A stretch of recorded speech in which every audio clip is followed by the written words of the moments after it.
Hi everyone, I'm Dakshitha Wickremarathne. I'm a Shivani scholar from the 2019-2020 cohort.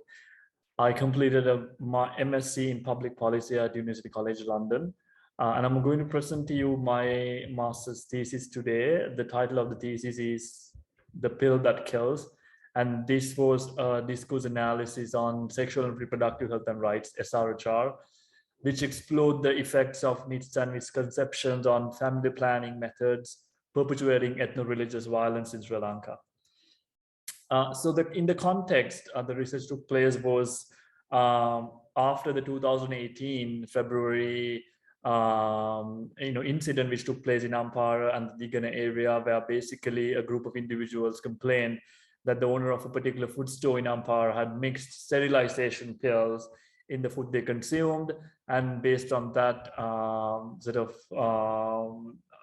the discourse, violent attacks took place against the Muslim community in Ampara, and then it sort of escalated to other parts of the country as well, also including the Kandy districts.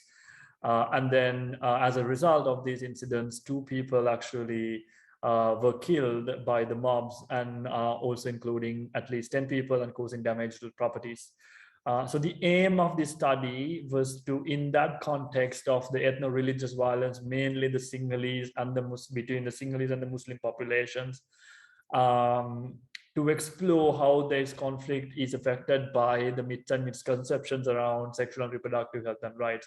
Because SRHR in general is a very taboo topic, and it was very interesting to see the connection, the interlink between the unawareness or the lack of knowledge on SRHR with how that would affect ethno-religious violence or conflict in Sri Lanka. So the methodology I used was a discourse analysis, and before selecting discourse analysis, I actually wanted to conduct interviews and surveys, but unfortunately due to COVID that was not possible. So instead of that, I focus on conducting a discourse analysis, and I'm sure most of you know what discourse analysis is, but just for the benefit of the people who do not know, who are not very familiar, it's a qualitative research method which studies written or spoken language in the context of the language used. So basically, it's about analyze a text or a book or something in writing, and then you analyze the terms used based on the external context. So in terms of this research, I explored the intentions of the different languages used on the myths and misconceptions of family planning and SRHR in general, and how that sort of influenced in the context of ethno-religious tensions between the Sinhalese and the Muslim communities. And the documents I used were twofold, basically. One was parliamentary documents at the parliament. So I looked at the Hansard reports of the 8th Parliament of Sri Lanka from September 2015 to March 2020. And I picked them because that was a period where most of the religious violence took place in the country. I also, apart from the Hansard reports, I also looked at 2 parliamentary reports which were very specific to these incidents and the ethno-religious conflict. One is a Hansard report of a very special debate carried out on the emerging ethno-religious tensions, which was right after the Ampara incident. And then there was a special committee appointed by the parliament to look into this issue, and I analyzed that report as well of the particular committee. That was the first analysis. The second analysis was on a selected number of posts on social media used by different groups promoting extremist ideas and basically sharing misinformation on forced sterilization. So I analyzed those images and those posts as well using this discourse analysis. So findings were very interesting, but I'm trying to summarize them into these 4 sections so that we'll be able to respect the limited time we have today.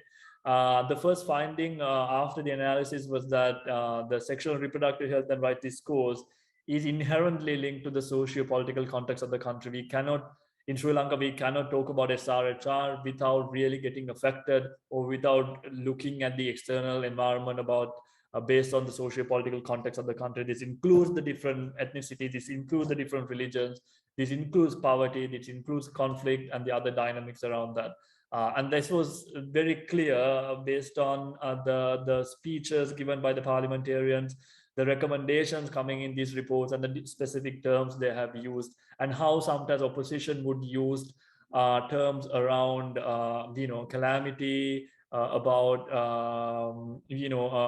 damages to property and things like that for political benefit sometimes, rather than really getting into the human rights violations and issues like that. The second finding was around particularly the meaningful participation of female parliamentarians, because in these dialogues and in the conversation I found in the Hansard reports that the participation, the active participation of female parliamentarians have been very limited. If not, sometimes they were not even, they haven't even spoken in these debates, which is directly relevant to them as well, simply from a gender equality point of view. So the conversation, the policy discussions, and that is the main expectation of the parliament, is to form policies and have policy based discussions. It's unfortunate that for specific policies which are affecting women, that the female parliamentarians are not actively taking part. And with that finding, it was also it could also be implied that the policy decision making bodies and systems in Sri Lanka is patriarchal in nature. Majority of the parliamentarians are men, and our systems and the thinking of these discussions and the structures which are in place to facilitate these discussions are also patriarchal and affected by these patriarchal norms. Finally, another interesting finding was that how women are treated as citizens when it comes to exercising their sexual and reproductive health and rights.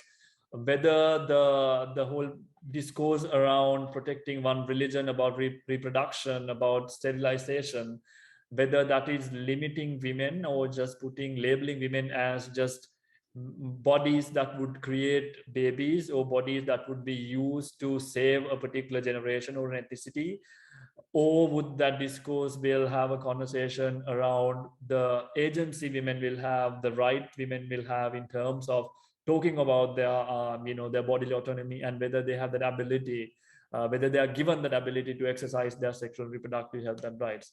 So this was another very interesting finding which came through the discourse analysis I did based on the text I analyzed and the Facebook post I analyzed.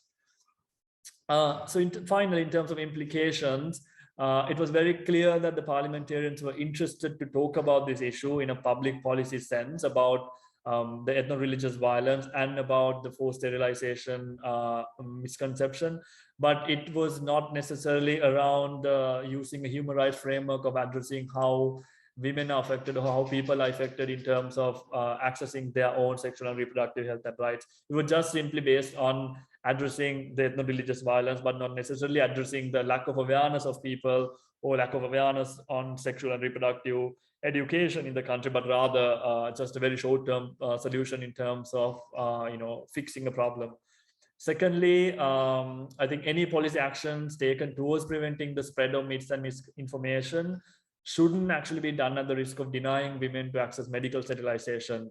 If women need to go for sterilization, they should absolutely have that agency and the freedom to make that decision in terms of accessing sterilization or any modern contraceptive for that matter. Any policy in the country, in my own opinion, shouldn't be limiting women from exercising their own sexual and reproductive health rights.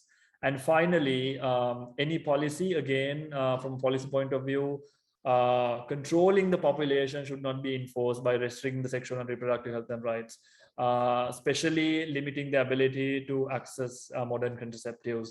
There were instances like this in other countries like China, for example. Their one-child policy, the whole country, whole government controlling the women's ability to access modern contraceptives. So I think thinking along those lines is quite harmful to the agency of women and the agency of all the population, and particularly sexual and reproductive health and rights. SRHR is anyway a very taboo topic in Sri Lanka.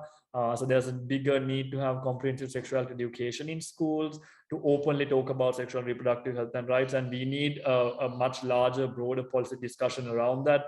And it's high time that we invest more in terms of identifying these different dynamics and different factors on how SRHR is affecting ethno-religious violence in Sri Lanka, or how people who are using misinformation tries to connect it to the myths and misconceptions already available in the society on SRHR. So it's an area where we need more research, and it's an area where we need proper progressive policy discussions.